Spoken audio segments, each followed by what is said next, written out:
ছাত্র শিক্ষকের উপর পুলিশের হামলার বিচার সহ ৩ দফা দাবিতে রাজধানীর কাকরাইল মোড়ে দ্বিতীয় দিনের মতো অবস্থান করছেন জগন্নাথ বিশ্ববিদ্যালয়ের শিক্ষার্থীরা।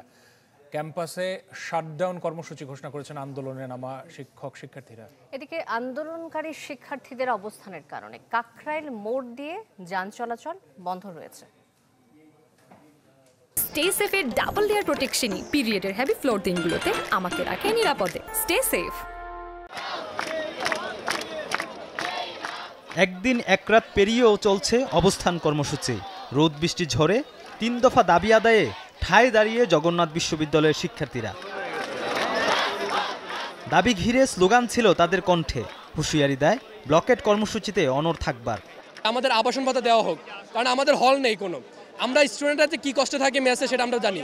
এমনিতেই আমাদের থাকার জায়গা নাই, আমাদের ছেলেমেয়েরা কষ্ট করে ঠাসাঠাসি করে থাকে, তার থেকে হচ্ছে রাস্তায় থাকুক, এ থেকে তো আর আমাদের কিছু বলার নাই। বৈষম্যহীন বাংলাদেশটা কোথায়?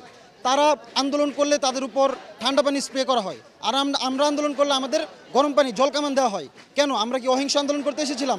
যতক্ষণ পর্যন্ত আমাদের দাবি আদায় না হবে আমরা রাজপথে থাকব। একাত্মতা প্রকাশ করে আন্দোলনে সামিল হন বিশ্ববিদ্যালয়ের শিক্ষকরা। সুস্পষ্ট ঘোষণা না আসলে আন্দোলন চালিয়ে যাওয়ার ঘোষণা তাদের। আমরা অভিভাবক যদি আমরা ঘরে থাকি, বিশ্ববিদ্যালয়ে থাকি, ওরা পথে থাকে, এটা তো কখনো আমরা মানতে পারি না। আমরা ওদের সঙ্গেই আছি। জগন্নাথে গভর্নমেন্ট অ্যালোকেশন বা গভর্নমেন্টের নজর খুবই দুর্বল। ন্যায্য দাবি তারা এটা পূরণে চায়, তো আশা করব আজকের ওনারা দ্রুত এই ব্যবস্থা নেবেন। এদিকে তথ্য উপদেষ্টার উপর বোতল ছোড়ার ঘটনায় দুঃখ প্রকাশ করে বিশ্ববিদ্যালয় প্রশাসন। পাশাপাশি শিক্ষক শিক্ষার্থীদের উপর পুলিশি হামলার শাস্তির দাবি জানানো হয়।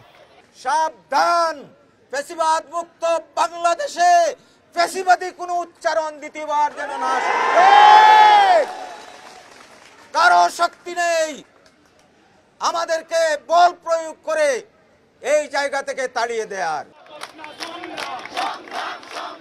৭০% আবাসন ভাতা, আগামীর বাজেট কাটছাট না করা এবং দ্রুত একনেক সভায় দ্বিতীয় ক্যাম্পাসের প্রজেক্ট অনুমোদনের দাবিতে বেশ কিছুদিন ধরেই আন্দোলন করছিল জগন্নাথ বিশ্ববিদ্যালয়ের শিক্ষার্থীরা, যাতে সমর্থন আছে প্রতিষ্ঠানটির শিক্ষকদেরও।